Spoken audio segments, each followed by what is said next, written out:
I would absolutely encourage everyone to visit Ukraine, partially because you don't get a sense of the defiance of what it means to be Ukrainian until your feet touch the earth of Ukraine. I saw the Maidan revolution in 2015.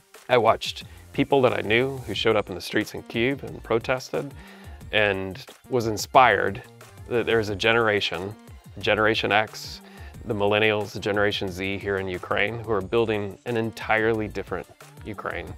And most of that is going to unfold through technology innovation. So I think there's plenty of reasons to be excited. So that resiliency, I would say, that will be a superpower for Ukrainian businesses.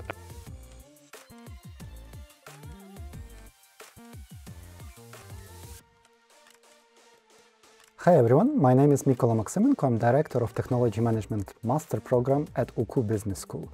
And today we are talking to Alex Shegda. Alex is a global technology and strategy leader who helped companies across the globe to define their strategic roadmaps and digital transformation initiatives. While at Point B, a management consultancy firm, Alex helped more than 50 customers to define their technology strategies. Now he joined ELEKS as an executive, and that's a global technology and product company which was founded in Ukraine. And we know Alex as a good friend of Ukraine. He helps a lot of technology teams to mentor them, and also he teaches at UCU Business School as a professor technology strategy. And this is one of the defining course as Masters in Technology Management, which is extremely important for students to set up their leadership skills. And today we will talk with Alex about his experience, about his course at UCU Business School, and the way he sees the future and its transformations with technologies and how we can get prepared. So Alex, it's my pleasure to have you here. Thanks again to coming all the way from LA to Ukraine. And let's start from a first question. My pleasure, thank you. So you joined UCU as a professor already in 2017 or so, and it's already around more than 8 years of you teaching at business school. So can you tell us a little bit more, how does it happen, how did it happen, and what's your experience over these years? Yeah, I'd love to share that story. So it's somewhat of I guess a mystical story, I might say, because the journey for me started in 2015. During a Ukrainian Independence Day celebration in Colorado, Denver, Colorado, if you can believe it. I had a colleague that I worked with who was a software developer. His name was Alex, and Alex was from HAIQU. And Alex and I were sitting, eating shashlik and talking about Ukraine and how he used to teach in HAIQU at a small school there.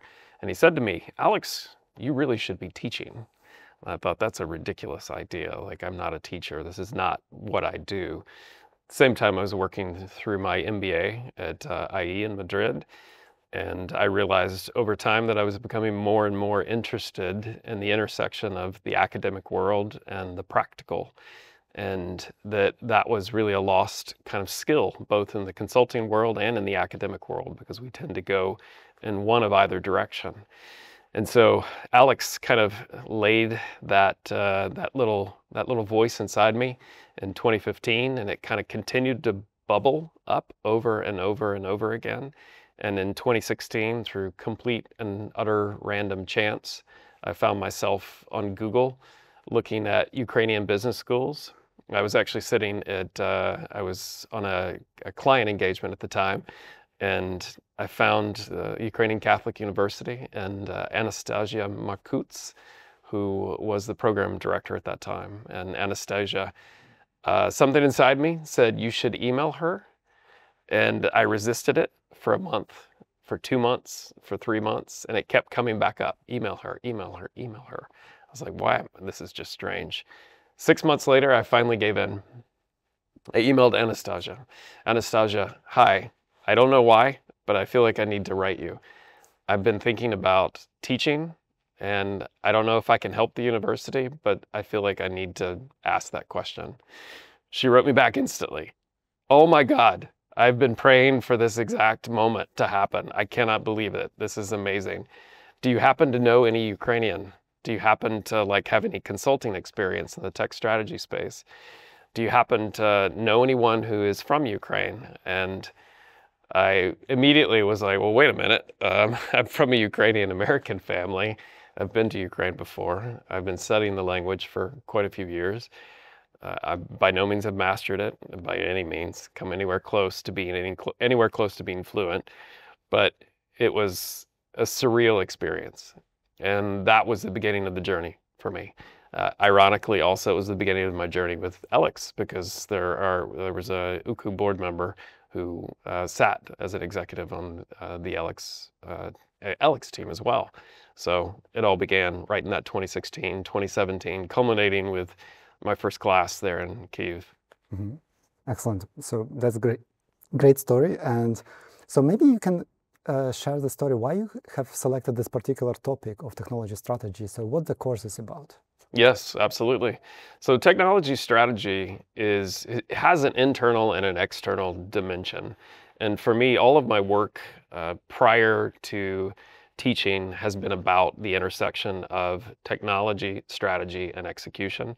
And I would say even maybe refining it a little bit more, most of my expertise sits at the intersection of growth and technology. So how do companies leverage technology to grow, either top line revenue or bottom line profitability? My consulting experiences were also all about that. So the tech strategy class fundamentally is about that intersection of tech and growth. What we don't look at in the class is we don't look at growth strategy, we don't look at go-to-market, some of the traditional business strategy concepts. But what we do look at is how tech strategy should align with your business strategy. Number one, solve that problem. Most often, tech strategy and business strategy operate in totally different realms and they're disaligned. So one, we need to align them. Two, we need to look at how we prioritize our capacity and our spend, which we'll have an entire session that is devoted to. Three, we look at managing IT priorities. Global companies, whether they're large global or small global, or even if you're a small business, the number one challenge in everyone's day is there's more things than you could ever possibly do. So priorities have to be managed, and you need a structured way in which you manage priorities. And those priorities should then inform your capital allocations. Where is the money going to go? How are you going to spend it? Why are you going to spend it? And there needs to be a linear line back to your business strategy that you unlock. The kind of, I guess, third and fourth component of this is we look at organizational styles. I think most tech leaders are tempted to solve technology problems by only looking at it through the lens of technology. The problem with that is the majority of our technical debt that exists in our ecosystems comes from our organizational structures. So we need to understand the interconnectedness of governance, decision rights, organizational structures, and how they create a lack of alignment between business strategy and tech strategy. Sometimes that translates into technology organizations becoming order takers. When they are order takers, that tends to create more technical debt. Technical debt tends to exaggerate the total cost of ownership of a technology organization. According to my studies thus far, it's been anywhere from 26 to 32% total cost of ownership exaggeration. So an organizational chart actually matters for a tech organization. Cool. So in this course, you just actually mentioned that you kind of connect business strategy and technology strategy in that sense. And here at the business school, we typically speak about growing new generation of tech leaders. And from your perspective, what defines actually a good tech leader, also from the strategy perspective? Yeah, that's a really great question. Like good tech leaders, there are lots of flavors of good tech leaders, but I would say the things that I see that they have in common, number one, it starts with strong emotional intelligence, EQ. Like you need EQ because you need to navigate conflicts, you need to facilitate and collaborate with different stakeholders and people that you may not get along with, that you may not like, and you need to find a way to kind of problem solve together in order to drive that alignment, to drive the right decision making. So for me, it really starts with that EQ element of like, how do you cultivate self-awareness? How do you find good ways to connect and build a community and collaborate? I think secondarily, you absolutely have to have either some strategic skill or tactical skill. Tactical skill is like the ability, I'm going to roll up my sleeves and I'm going to run a really complex project or program. You have the ability to do that with your teams. So you got to have that skill, or you've got to have the strategic skill, one of those two skills. The strategic skill, the ability to pull different disparate ideas together to build a system, be a system builder. So great tech leaders tend to be one of those two. And then I think the third item I would say is on the talent side. So the best tech leaders are magnets for tech talent. People want to work for them. And ironically, most cases, at least in my experience, people that I want to work for have high EQ. You like them, you trust them. You trust them because there's inherent authenticity. That authenticity cannot be faked. It has to be genuine. So I think that when you meet someone who has extraordinary authenticity, it's probably because they've suffered. It's probably because they've had a hard life. It's probably because they've had to do a lot of work, inner work. And so they tend to be talent magnets. Of course, that's not the only category. Talent developers too, like people that are really good at developing people and have a track record. So you see like 12 people have worked for this person. They've gone on to be a CIO or a VP of IT or something like that. So I think those are the three kind of criteria, either on the strategy tactics, the talent, or EQ combination. Right. I would say EQ is extremely important, and at the same time, from the organizational perspective, and particularly if you have a larger team, it's important to have like a mastery of a bunch of tools and methodologies to work with the teams to organize them in a particular structure, to run variety of workshops, to actually extract ideas and extract interesting directions which your team actually could follow. And in that respect, actually, from what I remember from your course, we actually had a bunch of those methodologies and tools which helped us to define, for example, strategic roadmaps and scenario planning. Can you elaborate a little bit on what could be some of these kind of hard skills for the leader which could help him or her in this journey? Yeah, absolutely. I think some of the hard skills that are most frequently overrated by us technical people. I mean, number one, it's financial management. And your ability to communicate, to capture and communicate cost and return on investment is essential to a successful technology leader. So here at HAIQU, in this program, you're going to learn that. You're going to learn that in corporate finance. You're going to get stretched in the tech strategy class as well. You would think it has nothing to do with finance, but we consistently bring it back. In each of our case studies, we're going to come back to the financial questions.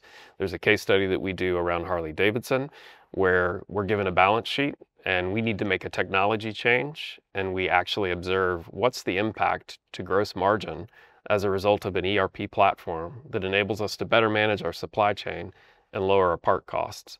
That's an essential quantification that every single tech leader needs to be prepared to make. So tech skills are important, but the financial acumen, financial skills definitely are big. There are other things that we look at, strategy frameworks, traditional tech strategy frameworks. I will show in the class, I have a tech strategy framework that I call the 5 Dimensions, which is a diagnostic tool. It's based upon my experience, my consulting experience, and my experience in IT. Like what I've learned over the past 30 years is that there are 5 key things that we need to look at. So we look at those 5 key components and tools that we apply to look at that. One of them is architectural debt. I think you need to have a very structured way around how you think about technical debt. The reason that I even created this to begin with, technical debt, or this architectural debt view, is because I came from ecosystems where I was tired of waking up at 2 in the morning. I'm like, there has to be a solution that doesn't involve midnight phone calls or 2 a.m. phone calls or joining incident and problem management meetings every single day. Like, let's just fix this stuff. So there's some frameworks that we're going to bring there as well. And then even on the EQ piece, I know this is a bit of a softer skill, but it is a path to like acquiring harder skills. Like we talk about executive leadership competencies. And the stories that I share are about what's worked for me. So what's worked for me, there are 3 tools in particular that we talk through. One is the Enneagram. I'm a huge fan of the Enneagram. It is a powerful and potent tool for personal and I think even spiritual development. I would add to that StrengthsFinders is a fantastic tool in a professional setting that looks at like how the strengths belong to different domains and how that shapes how your teams interact. Fantastic tool for making your team more collaborative. And then the third one for me is Myers-Briggs. I've been a big fan of Myers-Briggs for a long time. It's easy to start to see patterns in human behavior.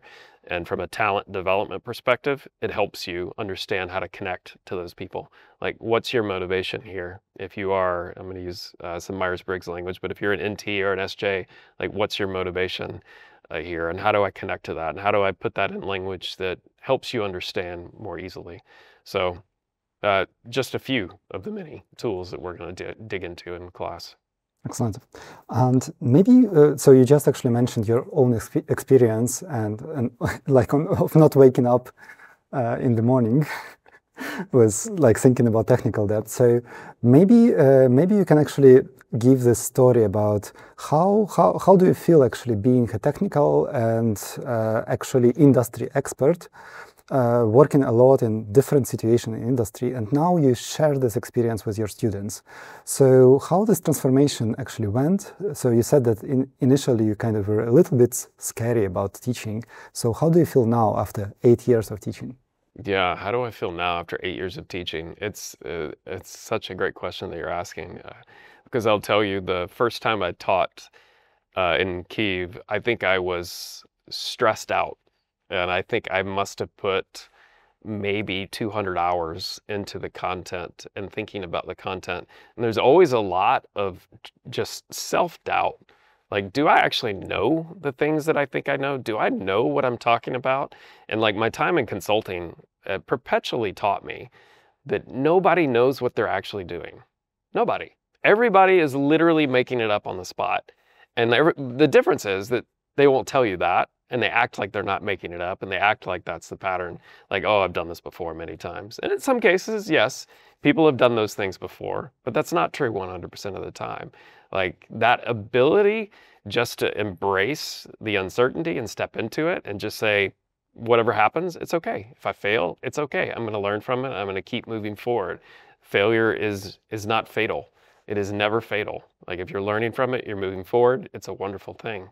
So I would say I was arrested with fear coming into the class. And then I left the class with the students. In many ways, I feel like the students encouraged me more than I encouraged them after that first session, because they told me, oh, I learned so much. It was great.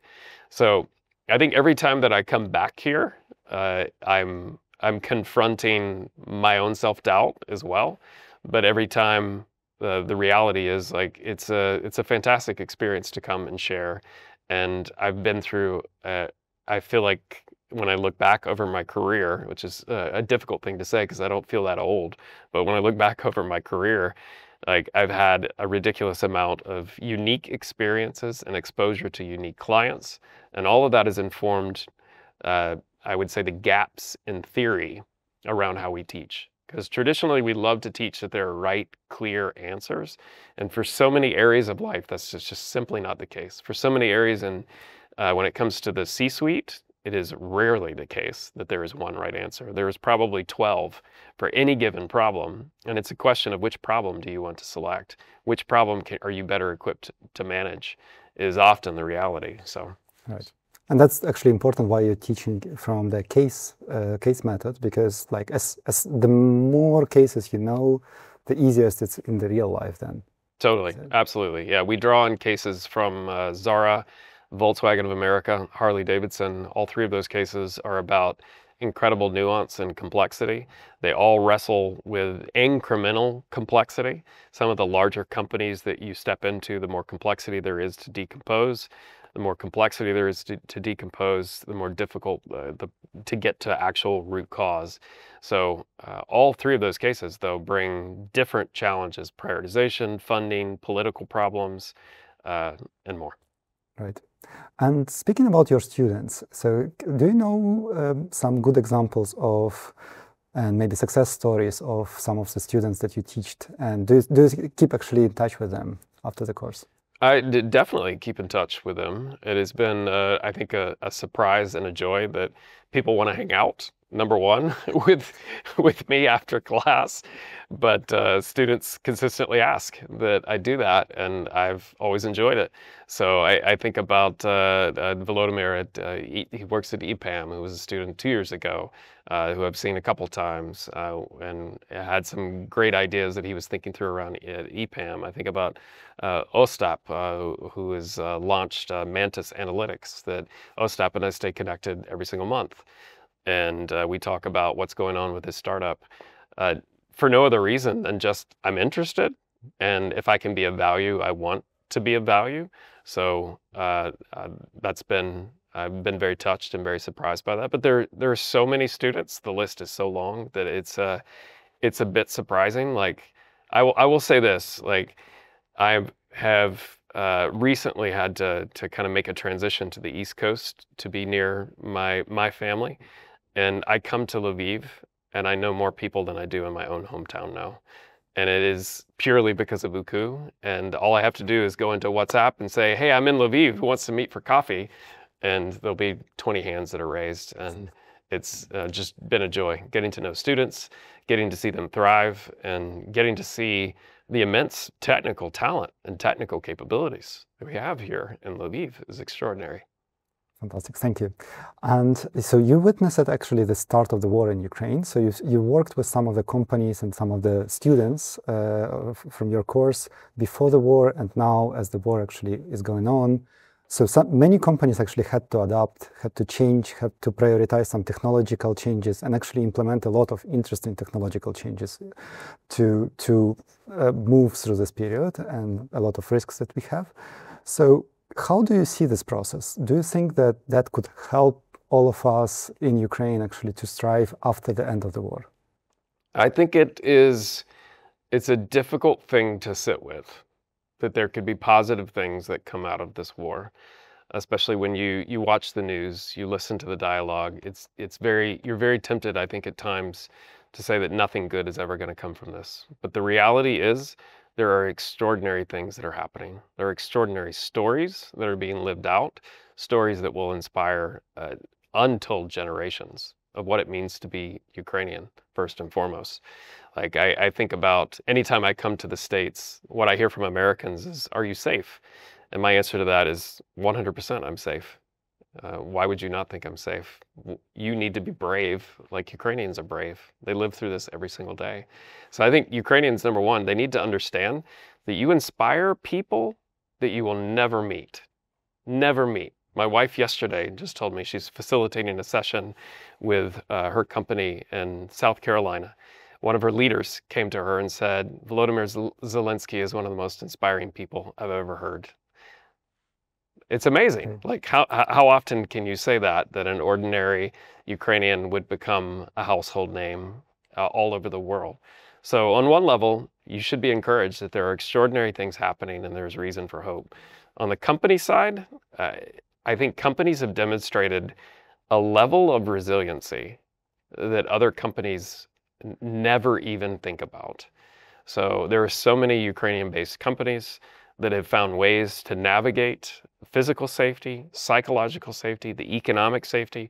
The Ukrainian economy is retracted, and yet still many Ukrainian businesses are surviving. Some are even thriving.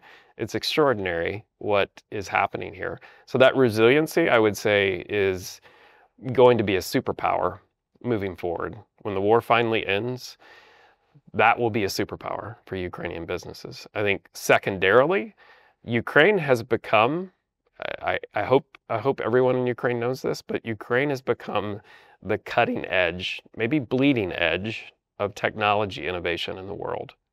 And it's sad, the reasons that it's had to become that, but it is now the center of the universe for technology innovation. And I think that is a superpower as well that is going to carry, is going to be dramatically transformative for the Ukrainian economy. And I'm excited to see how that's going to unfold. Personally, that's exactly why I'm here to begin with. Like, I started teaching primarily because I wanted to contribute. I saw the Maidan revolution in 2015. I watched people that I knew who showed up in the streets in Kyiv and protested, and was inspired that there's a Generation X, the millennials, the Generation Z here in Ukraine, who are building an entirely different Ukraine. And most of that is going to unfold through technology innovation. So I think there's plenty of reasons to be excited. Excellent, thank you. And you visit actually through the whole 3 years of war. You actually visited every year and gave your lectures. Can you actually speak about your experience first, actually coming to Ukraine, and what you see, what your perception is right now after these several years? So would you recommend other people from the West visit Ukraine even during the war? I would absolutely encourage everyone to visit Ukraine, partially because you don't get a sense of the defiance of what it means to be Ukrainian until your feet touch the earth of Ukraine. And the energy that comes from people, the words that they use, the courage that they show, and everyday life needs to be experienced. It is not a movie, it is real life. And people need to come here and they need to experience it. That's the positive side of it. On the negative side, they need to experience the sound of Russian drones whirling over their head. They need to experience the feeling of that. I don't ever feel unsafe, but I think it's important that the world understands what Ukrainians live through every single day. My first time coming here, I brought my wife with me, and I think, I'm sure my family was probably not too pleased that I chose to do that, but she was adamant too. Like, she wants to be here. She wanted to experience it and wanted to support Ukraine. And I think we were here about 10 minutes before an air raid began, and we sat in an air raid shelter for the next 3 hours. Now it's, everyone knows what that experience is like here. You live with it every single day. It's nothing new. But I think it is critical that people in the West come visit Ukraine. It's amazingly safe. In some ways, I've said many times in other interviews, I feel safer here than I do in Los Angeles in a lot of ways. Thank you. And I want to get back actually to the program and the courses we have here. You studied at IE Business School, and you also witnessed other business schools across the globe. Maybe you can reflect on your experience, like how UCU Business School differs from those other places. Yeah, definitely. I think what I love about UCU is that we attempt to blend the pragmatic with the academic. So the pragmatic would be the practitioner point of view. I think it's important to have professors who will teach academic frameworks and best practices because you should know them. You should take advantage of the hundreds of years of human history that has been distilled down into a business strategy or a tech strategy textbook and the cases that revolve around that. But you also need a practitioner because theory frequently disappoints. Theory tends to disappoint when you get into the gritty details of how human beings work together and how problems get solved. So I would say my experience at a number of universities is that they focus probably overwhelmingly on the academic frameworks. So I would say UCU is a lot more like IE. IE was very much practitioner and best practices and academic. You bring them all together, use the case study method to diagnose and combine those skills. And I think UCU does a fantastic job of being practical and yet academic and blending those two together. Excellent. Many people actually who speak about technological leadership think that technological leaders should be extremely technologically savvy. And from your experience, also from tech strategy course, we see that maybe it's not necessary, first of all. And secondly, if you are looking on the future technology trends and what most important skills should future technological leaders have in taking into account those trends? Yeah, I think it's an interesting question because I feel this sometimes working at ELEKS. I work with people that are incredibly technical and strong, super strong engineers, and I've left those days far behind me. I no longer build things. I no longer use any kind of software development skills or do anything remotely technical anymore. And I think every technology leader is going to reach an intersection eventually in their career where they're either a system builder or they're a builder, an application builder or a product builder. And I think technology leaders look different based upon the size of the company in particular. So if you're a technical startup or you're a product startup, your technologist CTO has got to be hands-on and got to be building things. But I think once you get to a certain level, like maybe it's 100 million to a billion, you need a completely different type of technical leader. When you get to a billion and beyond, completely different technical leader. Like I have seen enough, I think very early on, when I joined Point B, I told my hiring boss, I really want to be a CIO, really want to be a CIO. My first project was with a Fortune 500 working for a CIO. It took me about 6 months to realize I don't ever want to be a CIO because that is a incredibly political, complex role. Don't want that. So for me, like the skills that are required to do that 1 billion and beyond, no. But that 100 million to 1 billion, like that for me is my technical sweet spot.